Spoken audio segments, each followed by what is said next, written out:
Ain't this what they've been waiting for? And welcome to Bird Game Weekly. I'm your homie, it's Haas, and I'm with D-Rich. and we're back in the building. Played the Jets, beat the Jets, did what we were supposed to do. Yes. The defense came out and balled. Yes. I loved it. Those interceptions. Anytime you get an interception, return it for a pick six. It's just amazing. And then Orlando Scandrick with the fumble return, where he literally just snatched the ball out of Falk's hand. Insane. Yeah, I felt bad for Falk though, man. It's like I don't. 10 sacks. 10 sacks. His butt was on the ground all game. Like we went in with 3. Yeah. We already. The whole defense deserves a bonus. It was They balled out. They did what they were supposed to do. The offense seemed not to be really engaged, but that's okay because they played the Jets. So we're not gonna. There's nothing really to talk about here. We did lose Darren Sproles. I don't know if that matters. It doesn't. We knew that was going to happen at some point. Yeah. So, older dude. Shouldn't have played him. We didn't have to. Yeah. So yeah, man. Everything was peachy creamy with that game. We did what we were supposed to do. So now let's just move on and get ready for the Vikings. So what do you think? What kind of problems you think the Vikings are going to present to the Philadelphia offense? To the offense? To the offense. Well, I think they're going to game plan as everybody does. They're going to try and stop the throw, pretty much. Mm-hmm. I don't think anybody's really taking our run game seriously yet. So in my personal opinion, I think we should really focus on that with this game. Just for the Eagles to run the football? Run the football. You get that ball to Jordan Howard, man. Yeah. Jordan Howard looks like he's getting better every week. Yeah. He's found his flow. I mean, and he's doing it in a small amount of carries. Like I think the last game only had 13 carries. Yeah. So he's a decent amount of yards. Yeah. So he's just like he's producing. He's fresh because we're not beating him up. Yeah. Miles Sanders had a good game too. So and it had another wonderful reception down the field again, where he's shown that he's a big threat. Yeah. So. I think without having Deshaun Jackson out there, I think that's huge. So when are they saying he's coming back? Right now they're pointing towards the Dallas game, but he may miss that one too the following week. So I thought it was a groin injury, but now they're saying it's abdomen. Yeah, look, whatever it is, we need him back 100%, not 95, not 90. Yeah. So we'll just patiently wait for his return. Yeah. We still got Alshon out there. Yeah.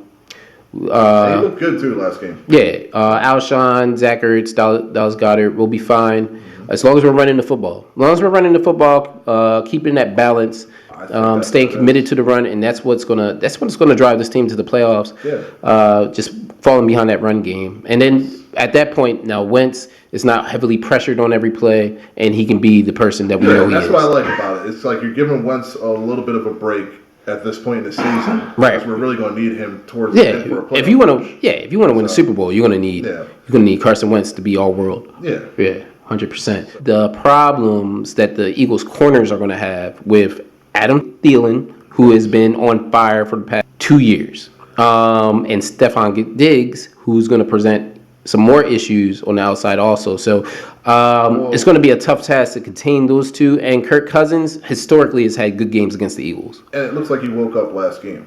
So whatever Thielen was, all the crying in the media he did. Well, not Thielen. It was definitely Stephon Diggs. Well, Thielen was crying in the media too. Yeah, but he's making plays. I'm not worried about him. He's not asking to get traded. It's Stephon Diggs is basically saying, "Get me out of here."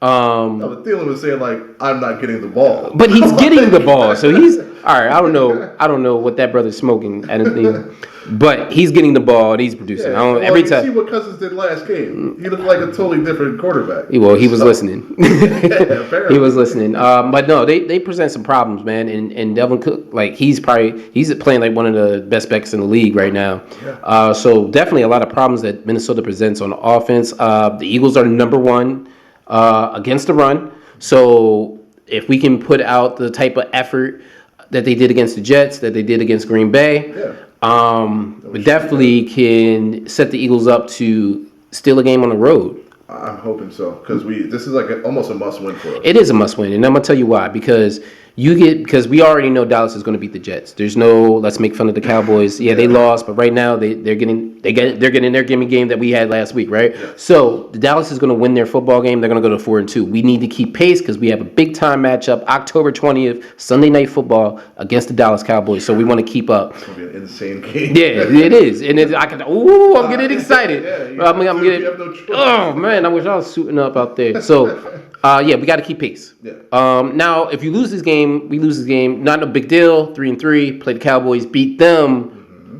All right, everybody's 4-3, and we have that tiebreaker at this point. But lose that game, then lose to Dallas. We're talking about a whole different season. Yeah. So let's not mess around here. So looking at wild cards. Yeah, we don't want to do that. So injuries again. We're not going to have Deshaun Jackson. We're not going to have Darren Sproles. Obviously, Malik Jackson's out for the season. Yes. We're still going to be without Tim Jurgen, but the defensive line is still playing extremely well, especially last game. One of the historic games in the franchise. The Eagles also became the first team, I think, to get 2 interceptions, 2 touchdowns. Yeah. 10 sacks, a fumble recovery. The first time any team has ever done that in the history of football. So the Eagles broke records. Insane. Yeah. So hopefully they carry that momentum into. Yeah, 100%. You know? So scores. Like I said before, I think the Eagles will squeak one out. It's going to be high scoring. I think they kick a field goal at some point, or they're going to win by a field goal, and it's going to be 34-31. I was thinking something similar. I think you went 27-21. Yeah. So, that's our picks for this week, man, for the Eagles game. Be looking for the Eagles to steal a victory up in Minneapolis. Catch us again next week as we, have this little bird game weekly with you guys. Make sure you subscribe to the Sports Yack YouTube channel. If you don't want to miss any of the content, hit what do they need to hit? Always. All right, and definitely catch us next week. We'll have more Bird Game Weekly. All right, I'm Haas, and this is, and we'll catch you soon. Sports Yack, subscribe. All right. Hey guys, what's up? I'm Em, and this is Sports Yack. So basically, we're going to be talking all sports all the time. Make sure you subscribe, comment, like, share, all that. We want to hear from you. We want to see you. We want to interact, and we're looking forward to everything. So tune in.